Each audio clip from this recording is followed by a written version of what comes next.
thick black smoke billowing from the federal court building downtown, and there's debris, glass, building matter spread on several downtown blocks. It looks as though emergency crews are on the scene trying to block off some downtown streets. Some workers are out of their building, and we can see glass blown out of other downtown office buildings.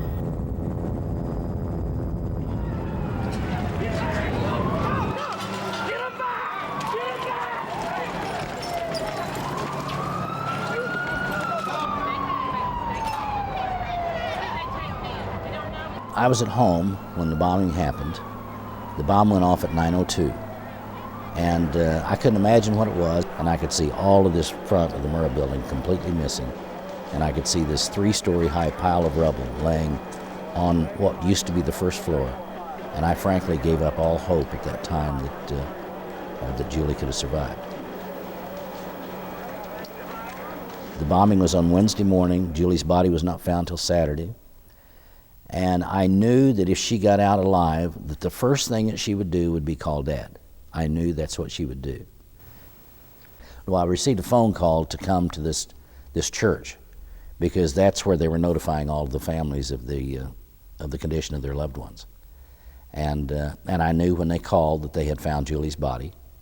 I knew that she had not survived, because there was no survivors pulled from the building after 9 p.m. on Wednesday night.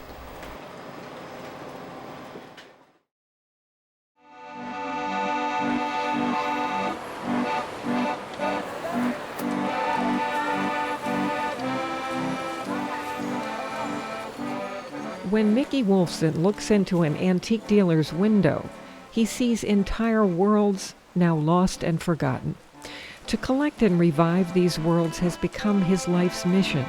In his passion not to lose any witnesses to the past, he's filled 2 museums on 2 continents, illuminating the dramatic period between 1885 and 1945 that he's chosen for his quest. Out and about right at the Nowhere is the intense pace of Wolfson's life better captured than in his famous itineraries, reams of paper that resemble the schedule of a head of state. They reflect the fast-paced life of a man who has long given up conventional family life and is married to his collection and all the activities it entails. It gives him great terror to be without a plan for an evening. That could be one of the worst things you could possibly do, is flub up and find Mickey somewhere where he doesn't have a party to go to, or a theater, or a dance performance, or something, or all 3 in one evening. The level of activity is very intense. He can't stop, and the question is why not, and what would happen if he were to do that. He always makes sure to move very quickly so that no one can catch him. He never stays too long, and he never stays in one place. And I don't know why, except that he's more easily able to maintain a satisfactory persona if he's careful about not exceeding his welcome.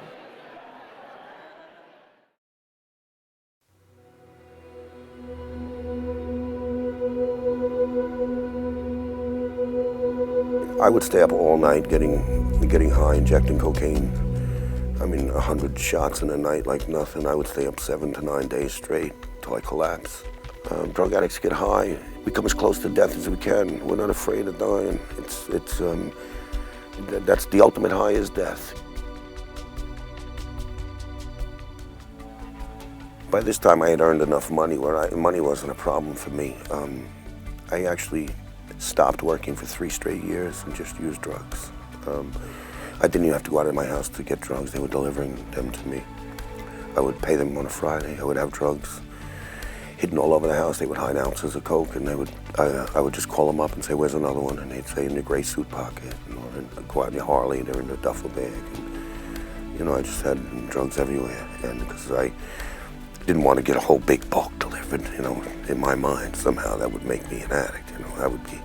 But if I had it all over the place, I could go out like an Easter egg hunt and get my ounce of coke. I think that drug use became my friend, because I didn't want to tell anybody these secrets, but I didn't want to feel it by myself anymore either. And I traveled all over the country doing martial arts, but I still had this secret that I was hiding. and it was killing me on the inside. This was my old Obi. I hope that you will accept it from me to you and wear it with pride, okay? We lost everything. We were martial arts instructors. We taught thousands of people. We taught in school districts. We were held up. We were examples for a lot of people. And that all got stripped away. Not just money, but when people look at you and they don't want you around their children, it's incredibly painful, especially when they used to bring the children to you for guidance. It's a really hurtful thing. The distance between the self-portraitist and the mirror and the photographer and the subject, there's a gap there that makes for a lot of different kinds of possibilities. I was ready to offer these 12 panels to any curator, museum or gallery, whatever, for them to install in an exhibition space in any way that they chose. This is a model I made that placed all 12 panels in a room. It was the first idea of how I thought it could be installed by someone other than myself. I got it. Okay.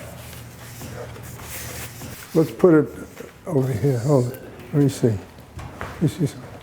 Then I'll lift on this and you attach.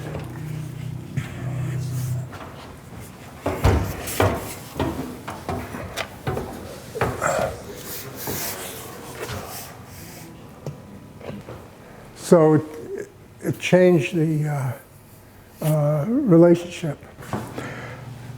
These could be shifted around completely, and that it wouldn't alter necessarily, you know, the meaning of it.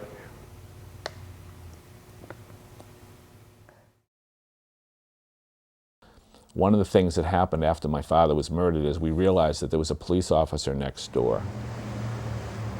For a period of 12 weeks, the family in the neighborhood was here, knowing on the one hand that right next door there was a police officer watching over the neighborhood and taking some kind of comfort from that.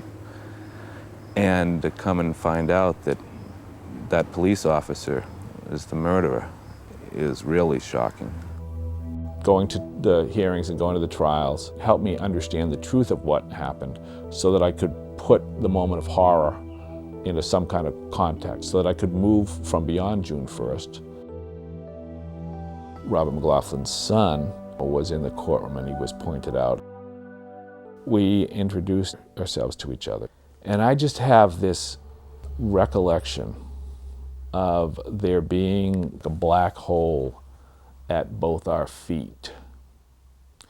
And that hole was June 1st. It was going to suck us both down. My father was in the grave. His father was in jail. But when I look at Robert McLaughlin Jr., I get a real ache. I'm the son of a murder victim, you know, and to a certain extent, society, even though they stay away from me, will afford me some kind of understanding or some kind of sympathy. But for Robert McLaughlin Jr., he's the son of a murderer. And I hear things said like, the apple doesn't fall far from the tree. And it's just an awful thing.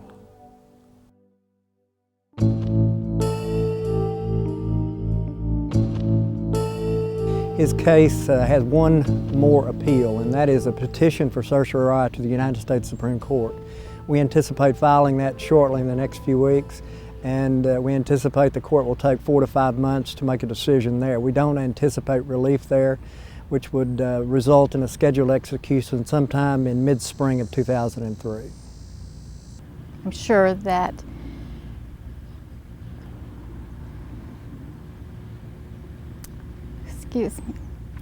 I'm sure that execution is going to happen.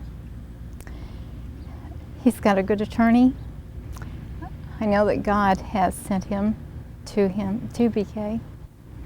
I know now that everything has been done for him that could be done. The main reason I'm writing, I have been wanting to thank you for all the things you have done for me, like the phone calls, and for all of the support that you have given Sue through all of this, period.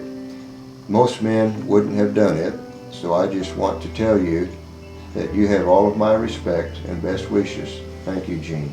I'm sure you know by now that my date is not too far off.